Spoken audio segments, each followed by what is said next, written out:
Need a copy of a pay stub from 6 months ago? ADP's self-service portal keeps them securely available for years. Welcome back to Guide with Samuel.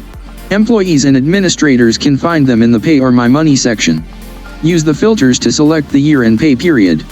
You can view, print, or download any past pay stub as a PDF. Administrators have an additional payroll register report that can generate a batch of stubs for all employees for a specific period. My crucial pro tip: encourage employees to download their own. During year-end or when applying for loans, employees often need stubs. Send a quick guide showing them how to access their own portal to find and download what they need, saving your HR team from being a print shop. Put the power of historical access in the hands of your team. How far back does your ADP system keep pay stubs readily accessible? For more self-service efficiency tips, please subscribe. Thanks for watching. I'm Samuel, and I'll see you soon.